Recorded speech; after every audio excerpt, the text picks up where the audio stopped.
Olá, queridas irmãs, queridos irmãos, estamos iniciando mais uma vez a nossa transmissão da EBD, Escola Bíblica Dominical. Eu sou o pastor Edson, da Igreja Batista Regular em Mangabeira. Sejam bem-vindos nesse momento importante, estarmos reunidos virtualmente para a observação da palavra do Senhor. Quero mandar um abraço especial para a nossa igreja e todos vocês que estão nos assistindo nesse momento. Quero lembrá-los que somos gratos, ou devemos ser gratos e esperamos que vocês devem ter tido uma ótima semana e que nesse momento nós estamos iniciando uma nova semana, né, nesse dia de domingo maravilhoso, nesta manhã, com a palavra do Senhor. Isso é importante. Vamos ter agora uma palavra de oração para a gente iniciar os nossos estudos. Senhor, nosso Deus, muito obrigado, Senhor, pela oportunidade que o Senhor nos concede de estarmos reunidos, mesmo que virtualmente, para a observação da Tua palavra. Nos direcione, nos conceda sabedoria, e cada um, ó Deus, que está participando nesse momento, possa ter discernimento do Teu Santo Espírito para poder aprender acerca da Tua palavra. Usa Teu servo, e que nós possamos aprender e aplicar em nossas vidas, para a glória do Teu nome, em nome de Cristo. Amém. Muito bem, meus queridos. Vamos iniciar com um novo tema, né? Nós encerramos o tema anterior, na semana passada, e hoje nós vamos falar sobre a mortificação. Mortificação, esse é o nosso tema do nosso estudo de hoje. Mortificação. Tá? Esse tema, essa palavra soa como aos seus ouvidos, né? Parece ser uma coisa meio diferente, até porque nós não falamos muito sobre esse tema, sobre essa doutrina, mas ela é necessária, faz parte do nosso crescimento espiritual, da nossa santidade. Então é importante que a gente venha não só estudá-la, mas também aprender e expressar aquilo que temos aprendido acerca da palavra do Senhor nesse momento. Então, vamos iniciar com esse tema, mortificação. O que significa isso? Mortificação. Nós vamos ver isso, de alguma forma, nós vamos ver com a experiência de J.I. Packer. Esse é um estudo que ele nos traz e a gente está aproveitando aí. E ele conta inicialmente uma experiência que ele teve no início dos seus estudos teológicos específicos na faculdade. Então, ele está ali na faculdade e ele diz o seguinte, ele diz, lembro-me da primeira refeição vespertina que tive na faculdade de teologia. Ninguém se conhecia e a conversação era exploratória, sincera e ocasional.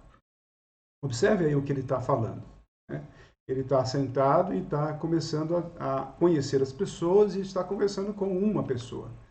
Aí ele diz, informei ao homem sentado diante de mim, um pequeno e sorridente galês, que eu apreciava muito os puritanos. Então, ele está ali, ele inicia a sua conversa falando sobre a apreciação que ele tinha dos puritanos. Vamos lembrar que os puritanos foram aqueles que, fugidos ali da Inglaterra, na perseguição da Igreja Anglicana, eles foram para a Nova Inglaterra e praticamente colonizaram a Nova Inglaterra, os Estados Unidos, e cresceram ali, onde foi o berço da civilização inicial praticamente, né, tirando, sem contar com os que já existiam, os nativos, lógico, mas aí o berço da civilização cristã, vamos dizer assim. É importante você lembrar disso. E aí ele disse que apreciava muito os puritanos. Vamos lembrar também que os puritanos, ao longo da sua trajetória dentro da história cristã, história da igreja, né, a gente percebe que eles foram um tanto recriminados um pouco, porque a gente não conhecia verdadeiramente a profundidade em relação naquilo que eles observavam. Né? Então, a gente percebe que retomamos essa experiência que eles nos passou, né, os puritanos, e começamos a ver a a importância que tem os seus ensinos e as aplicações à vida cristã, principalmente nos nossos dias, onde estamos insensíveis e distantes em relação ao Evangelho, e precisamos observar isso. E é justamente isso que nós entendemos. Quando a gente fala de mortificação, essa doutrina não soa bem aos nossos olhos, primeiro por causa da palavra e também porque a gente vê pouco isso, mas na prática cristã isso é muito importante e deveria ser bem comum. Então ele está sentado com um homem, com o seu colega de estudos ali na faculdade, e ele perguntou, ele falou que ele apreciava os puritanos e ele perguntou-me por quê? Disse-lhe que os puritanos sempre tinham me feito bem. Você já deve ter lido alguns livros de alguns puritanos? Você já ouviu falar nessa palavra? Sim, lógico. Agora, você entende a profundidade e a importância que tem? Ele disse, J.I. Packer disse que fez muito bem a ele. E aí, ele vai dizer que eles, os puritanos, se aprofundaram e foram magníficos no assunto da mortificação. E isso por isso que nós estamos observando isso, porque os puritanos, eles se aprofundaram nessa doutrina. Ele exclamou, o homem que estava com ele, mortificação? Vamos conversar sobre isso depois do jantar. Então, naquela noite, ele vai dizer, ficamos caminhando às margens do rio, em Oxford, por quase 2 horas. E aí, ele diz que contei-lhe o que as 60 páginas escritas por John Owen a respeito da mortificação do pecado tinha feito por mim, quando uma modalidade popular de ensino sobre a santidade quase me fizera perder o equilíbrio. Então, o J.I. Packer está dizendo que ele teve essa confrontação em relação a essa questão da mortificação e o que ele tinha e o ensino popular tinha feito, né, sobre a santidade, e quase ele perdeu o equilíbrio. Mas quando ele leu esse livro aqui que eu vou mostrar para vocês, né, esse livro aqui, não sei se vocês dá para ver aí, certo? Esse livro aqui, ó, do John Owen, que é um livro que ele está falando aí, não esse especificamente, lógico, esse daqui é uma cópia traduzida para o português, que é John Owen, A Mortificação do Pecado, um clássico do século XVII, introdução de J.I. Packer. Então, ele está falando da obra de John Owen. E ele começa a relatar a experiência dele, esse homem que ele estava conversando. Mas é interessante você ver que ele está falando a respeito, né, do que ele leu, as 60 páginas que ele leu, sobre esse assunto desse livro. E aí a gente vê que ele começa a contar, aquele homem, aquele colega dele, começa a contar as suas experiências.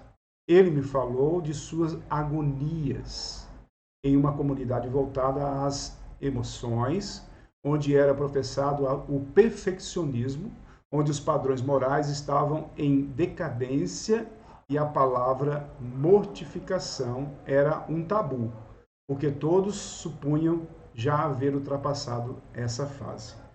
Por que ele diz isso? É que nessa comunidade as pessoas achavam que eles já eram perfeitos. Já ouviu falar de algumas denominações que acham que pode chegar ao perfeccionismo e eliminar totalmente o pecado? E quando você fala da mortificação no meio dessas pessoas, elas vão dizer, não, isso não precisa mais. Porque eu já sou salvo, eu já tenho Cristo, já tenho convicção e o pecado na minha vida foi eliminado. Quem pode dizer isso? Né? Muito importante que você pense e reflita nisso. E nós pouco damos ênfase em relação a essa questão. Tá? Então a gente vê aí o que ele está falando aí nesse texto, tá?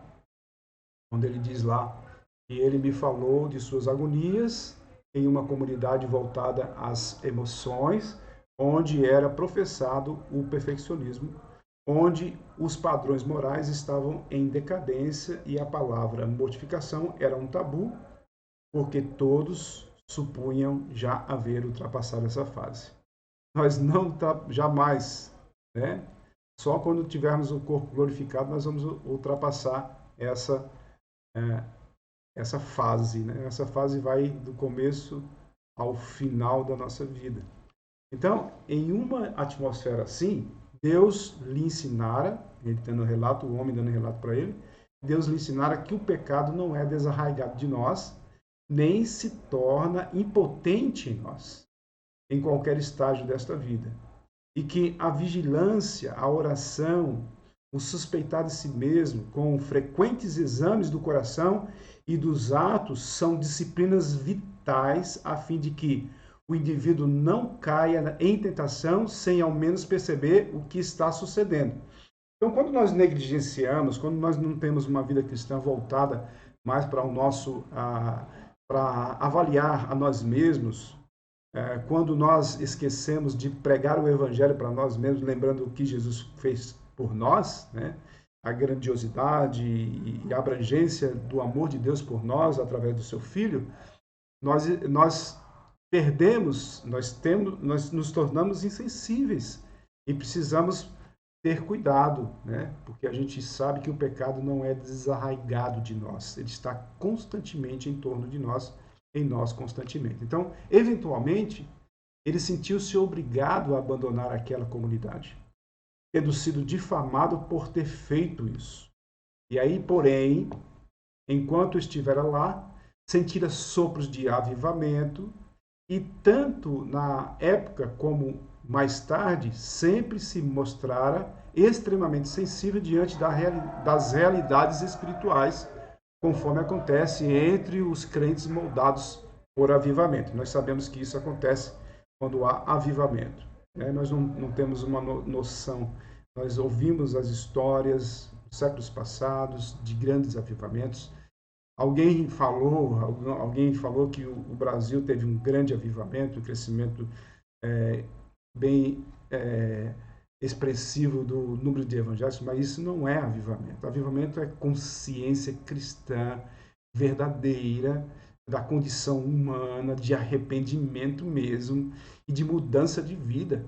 Não avivamento não é isso. Avivamento que acontecia principalmente na Europa, né? Na Ásia, na Europa e nos Estados Unidos, no início da colonização, foi algo fantástico, foi algo específico, muito abrangente, onde as pessoas elas realmente dobravam o joelho e pediam perdão a Deus com muita convicção. Isso é que é avivamento, é diferente, mudança de vida. Não é uma coisa emocional, é uma coisa verdadeira. E aí ele pastoreou com sucesso 2 congregações, mesmo difíceis, por mais de 20 anos, e foi usado na transformação de muitas vidas para Deus. Era um homem gregário e extrovertido, um dos homens mais alegres que conheci. E até o fim de seus dias, continuou ensinando regularmente a doutrina da mortificação. O único pastor evangélico que sei ter feito isso. É interessante você ver a expressão de J.I. Packer em relação a isso. Ele disse que ele pensava que o tema era muito importante. E aí ele diz, assim também penso eu. Então esse é o pensamento de J.I. Packer e deve ser o nosso pensamento. Creio que sim, com certeza. Eis a razão desse estudo. Então a razão desse estudo é justamente ele entender que é importante a doutrina da mortificação, e realmente o é. Então o crente ele está empenhado em uma luta. Essa luta perdura sua vida inteira. Você já percebeu algum crente que não luta mais contra o pecado? Você já percebeu que ele acha que ele não precisa mais lutar contra o pecado, que ele já venceu o pecado? Jesus venceu o pecado, mas enquanto estivermos nesse mundo, nesta vida, nós lutamos constantemente contra o mundo, a carne e o diabo. Esse tripé aí, que é a força, né, do próprio diabo, que ele usa, né, a carne, usa o mundo, mas ele já perdeu, nós sabemos disso. O vencedor é o nosso Deus. Nós sabemos disso. Mas enquanto estivermos aqui, nós estaremos lutando constantemente, porque definitivamente tudo isso vai ser eliminado, né? Tudo isso vai ser eliminado. Aquilo que nos aflige contra Deus, que nos fazem cair, que nos fazem sofrer, que é o pecado. O pecado nos destrói e precisamos mortificar. Então, a mortificação é sua investida contra o segundo desses adversários. Quem? A carne. A nossa velha natureza, que nós carregamos ainda, nos leva a pecar. Tá? É por esse motivo que a mortificação é um instrumento contra a carne, não contra esse corpo. O corpo não é pecado. O corpo não é pecado, mas é a nossa velha natureza que é o pecado, que entra o pecado. O pecado entra em nós. Então, dois termos paulinos, né, mostram que se trata de um ingrediente essencial à vida cristã. Um ingrediente essencial. Né? Analogia do ingrediente, quando você vai fazer um bolo. Se você fizer um bolo sem a massa, ele não é bolo. Né? Ingrediente essencial é a massa, a farinha. Né? Se você não fizer com farinha, não sei qual tipo de farinha você pode fazer o bolo, você tem diversos tipos de farinha, mas é o ingrediente essencial. Assim também, a mortificação é um ingrediente essencial. E os textos mostram isso. Né? A gente vê a expressão de Paulo. Quando Paulo escreve aos Colossenses capítulo 3, versículo 5, ele diz, fazei morrer, pois morrer a vossa natureza terrena. E quando ele escreve também lá em Romanos, principalmente o capítulo 8 todo, né, fala muito sobre isso, versículo 13 diz, se pelo Espírito mortificardes os feitos do corpo, certamente vivereis. Então é interessante aí você notar que aí o Paulo ele dá ênfase em duas passagens, que são passagens chaves, falando sobre a questão da mortificação. Então, cada um desses textos usa um verbo diferente no original grego, embora sejam sinônimos. No segundo texto, né, em Romanos, o verbo está no presente, dando a entender que a mortificação deve ser contínua. O verbo no presente, a mortificação é contínua. Se continuardes a mortificação, vivereis. Então, a mortificação é contínua, vivereis. E aí, no primeiro texto, que é em Colossenses, o verbo está no auristo. E aí, esse verbo no auristo é no grego, né? Só o grego tem o auristo. Então, o que está implicando? Implicando que a mortificação, uma vez iniciada, se completará com bom êxito. Então, iniciou-se a mortificação por conta do pecado, e o crente, ele faz isso por quê? Porque o descrente ele não vai se preocupar com mortificação do pecado. Você vai encontrar algumas pessoas expressando um certo tipo de mortificação, como pagamento de promessas, carregando uma pedra, carregando uma cruz, subindo, andando de joelhos, né? Subindo uma montanha lá difícil, tentando pagar, autoflagelo, né? Flagelando, né? Tentando pagar os seus pecados. Essa mortificação não é correta, né? Eu não preciso fazer o que Cristo já fez. Eu simplesmente tenho que abdicar da minha vida mundana, né? Do jeito que eu tinha antes. Eu não me preocupava com o meu corpo. Né? Quando nós somos crentes, cristãos, filhos de Deus por adoção, agora o nosso corpo é templo do Espírito Santo. Então nós devemos mortificar a carne. A carne em si, como eu já falei várias vezes, ela não é pecado, mas é a nossa velha natureza.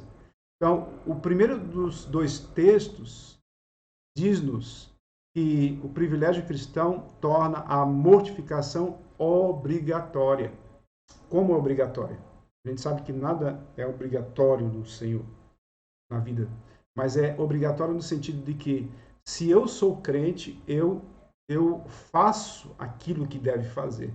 é minha obrigação, não para receber algo, mas como gratidão por eu já ter recebido. E a mortificação, ela é obrigatória. Por quê? Se eu sou cristão, não condiz eu deixar que o pecado toma conta da minha vida cristã. Ele tem que ser extirpado. E só é extirpado, só é tirado com a mortificação, a abstinência, tirar totalmente, pedir forças ao Senhor para que o pecado vá saindo aos poucos, porque são muitos pecados, né, que nós temos e nós vamos descobrindo e vamos nos fortalecendo para atingir, para enfraquecer esse pecado e ele sair de nós. E aí, Paulo, ele argumenta em Colossenses 3, capítulo 1, versículos de 1 a 5, vamos ler? Colossenses 3, vamos lá para Colossenses, capítulo 3, versículos de 1 a 5. O que diz lá? Olha lá, abra sua Bíblia aí e vamos ler essa passagem. O que diz lá? Diz assim: portanto, se vocês foram ressuscitados juntamente com Cristo, busquem as coisas lá do alto, onde Cristo vive, assentado à direita de Deus. Pensem nas coisas lá do alto e não nas que são aqui da terra, porque vocês morreram e a vida de vocês está oculta juntamente com Cristo em Deus. Quando Cristo, que é a vida de vocês, se manifestar, então vocês também serão manifestados com Ele em glória. Versículo 5. Portanto, façam morrer tudo o que pertence à natureza terrena: imoralidade sexual, impureza, paixões, maus desejos e avareza, que é idolatria.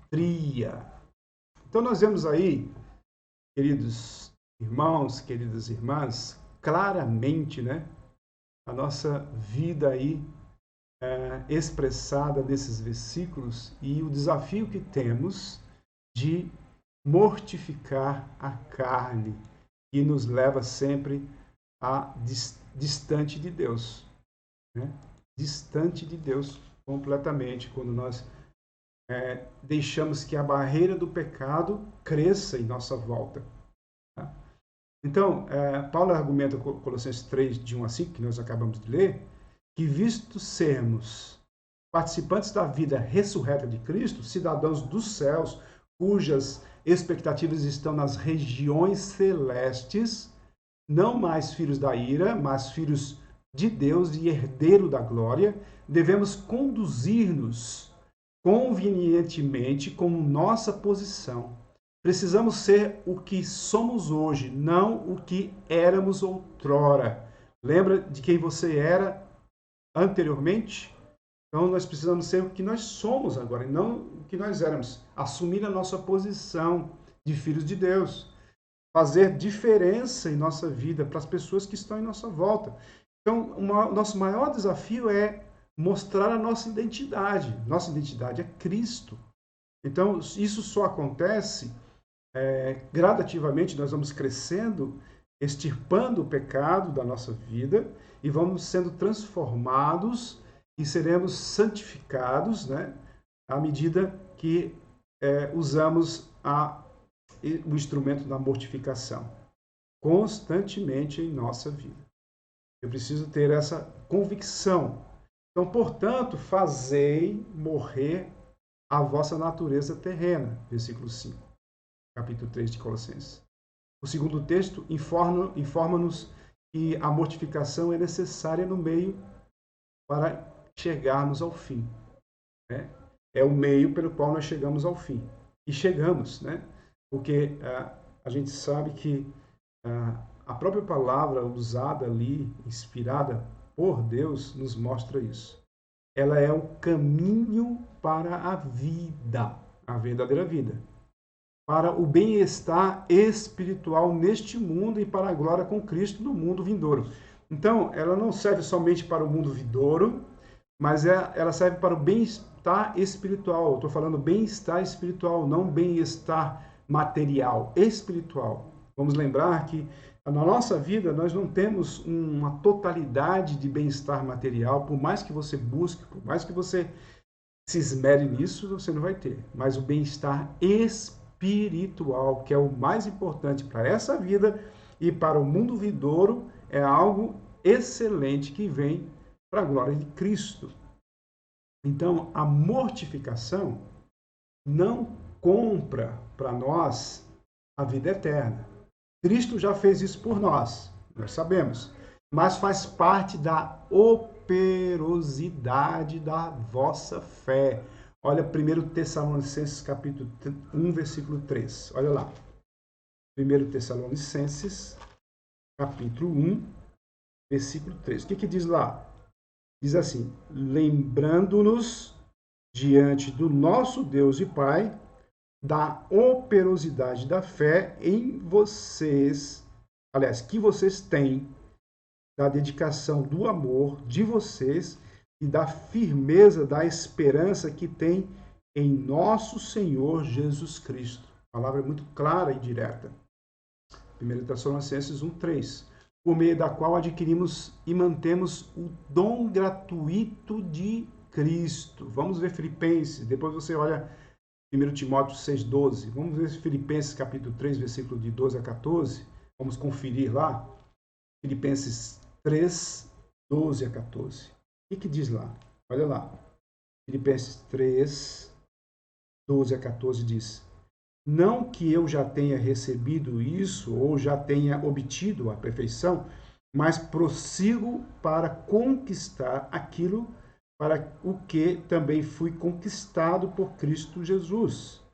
Irmãos, quanto a mim, não julgo havê-lo alcançado, mas uma coisa faço, esquecendo-me das coisas que ficaram para trás e avançando para as que estão diante de mim, prossigo para o alvo, para o prêmio da soberana vocação de Deus em Cristo Jesus. Que maravilha a gente vê as palavras de Paulo aí expressadas aí na carta aos Filipenses. Ela é uma daquelas obras sem as quais a fé, a profissão de fé, é morta. Tiago ele fala sobre isso. Tiago 2:26. Vamos lá para frente, para a gente dar uma olhada em Tiago 2:26. O que ele diz lá? Tiago 2:26, que é o último versículo do capítulo 2, ele diz: porque assim como o corpo sem espírito é morto, assim também a fé sem obra é morta. É interessante você lembrar também que aqui ele não está falando, não está sendo contraditório a Paulo em relação à fé e às obras. Ele não está falando que você é salvo pelas obras, jamais. Ele está dizendo que a expressão da sua fé são atos de justiça em Cristo Jesus. É a obra que você faz, que expressa que você nasceu de novo. Porque se você não faz isso, a sua fé ela é morta. O que significa? Você não nasceu de novo. Você continua sendo, você está morto espiritualmente ainda, porque os seus atos não, você não tem atos de justiça em Cristo. Tá? Então, você pergunta assim, você não pergunta para você, mas você pergunta, fulano, será que fulano é salvo? A gente não pode julgar, certo? Mas a gente vê pelos atos de justiça. A obra, ela é morta se ela não é evidente. E se é morta, não há novo nascimento. Então, o argumento de Paulo pode ser expandido assim. Se quisermos assegurar a nossa chamada e a nossa eleição, por mostrar que a nossa fé é autêntica, se quisermos correr de tal modo a alcançar e viajar de modo a chegar, então deveremos mortificar o pecado. Vamos lembrar que não é que você ganha salvação em mortificar o pecado, não. Muita gente pensa assim, eu preciso extirpar o pecado, tirar o pecado, não ser mais pecador para ser salvo. Não, você já é salvo, mas por você ser salvo, você tem atos de mortificar o pecado. Eu me preocupo com o pecado, meu pecado. Eu não estou preocupando com os pecados dos outros. Veja bem, você tem que tirar o seu pecado e dar testemunho aos outros que pode fazer isso e que as pessoas possam fazer também. Eu não posso me preocupar com o pecado dos outros. Eu posso exortar com amor, desde que eu entenda que eu também já resolvi o problema deste pecado específico. É interessante você, isso também, né? Lógico, não precisa ser resolver o pecado específico do outro, que o outro tem igual a você. A questão é que nós olhamos mais para os outros e não olhamos para nós primeiro. Então, a gente tem que olhar para a gente mesmo. E a gente faz esse processo com a doutrina da mortificação. Quando eu olho para mim mesmo e vejo que eu preciso matar o pecado que está em mim. E ele vai ser extirpado com o fortalecimento da graça de Deus na leitura da palavra, na oração, meditação e aplicação em nossas vidas. Então, observou seriamente John Owen. Ele disse: aquele que em seu caminho não aniquila o pecado, não está dando passos em direção ao final de sua jornada. O que essa frase de John Owen quer dizer para você e para mim? É que se eu não me preocupo com o pecado, eu não estou dando passos para a minha jornada final, né? O que me espera da glória de Deus. Eu não estou fazendo isso. Se eu não estou fazendo isso, alguma coisa está errada em minha vida, talvez eu não seja crente verdadeiramente. Né? Eu estou fingindo que sou crente, eu estou auto-enganando, auto-engano em mim mesmo, de achar que eu sou crente se eu não me preocupo com o pecado. O pecado está em mim e eu pratico, eu escondo de algumas pessoas e eu não estou nem aí com isso. Então, é muito importante essa frase de John Owen em relação a olhar para nós mesmos e aniquilar o pecado. É óbvio que a aniquilação do pecado total, de todos os pecados, vai ser com o corpo glorificado, isso é óbvio. Mas no processo de santificação, nós vamos aniquilando cada pecado em nossa vida, quando nós reconhecemos que somos pecadores naquele ponto e tiramos com a ajuda do próprio Espírito de Deus e não de mim mesmo. Então você precisa entender isso, você precisa saber que Deus é conosco e nos dá essa condição. Se não fosse assim, nós não conseguiríamos. O privilégio que temos de sermos cristãos é justamente que Deus é conosco. Jesus é conosco. Ele está em nós e nós estamos nele. E aí nós podemos usar o processo ou o instrumento de mortificação para extirpar o pecado que está em nós. Precisamos nos reconhecer que somos pecadores.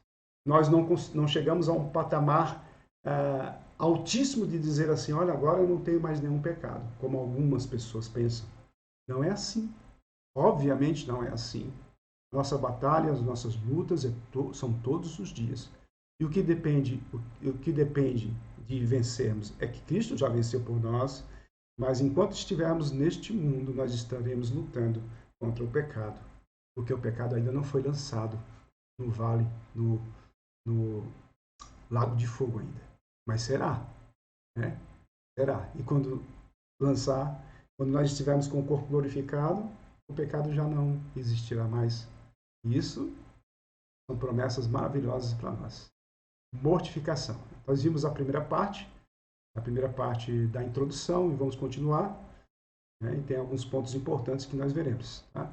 Então eu quero dizer para os irmãos que é uma satisfação muito grande a gente poder observar a palavra e ver como Deus tem feito em nossas vidas, nos proporcionando, mesmo em meio a essa pandemia, né, em meio a essa circunstância difícil, nós estamos refletindo mais em nossa vida cristã e podemos observar a mortificação, que parece ser uma palavra até um pouco negativa, mas que tem uma importante função no nosso crescimento, no nosso processo de santificação. Tá? Deus esteja abençoando a sua vida. Vamos orar encerrando esse momento. Senhor nosso Deus, muito obrigado pela oportunidade que tivemos de poder estarmos juntos, mesmo que virtualmente, observando a palavra, essa introdução desse esse tema tão importante como instrumento da nossa vida cristã. Que o Senhor esteja abençoando a cada um, Senhor, que esteve ou que estará participando conosco. Para a glória do teu nome. Em nome de Cristo. Amém. Se você ainda não se inscreveu no canal, faça isso para nos ajudar. Se você quiser dar um like, um positivo, você pode fazer isso, para que a gente possa continuar transmitindo a palavra de Deus através deste meio de comunicação no YouTube, certo? Que Deus os abençoe. Logo mais à noite estaremos aí transmitindo na Igreja Batista Regular em Mangabeira, nosso culto de adoração, tanto presencial, uma parte presencial e também transmitido pelo YouTube. Que Deus esteja abençoando a sua vida, que você tenha convicção do pecado, para que você use verdadeiramente esse instrumento, a mortificação, para a glória do nome do Senhor, nosso Deus. Bem? Que Deus os abençoe.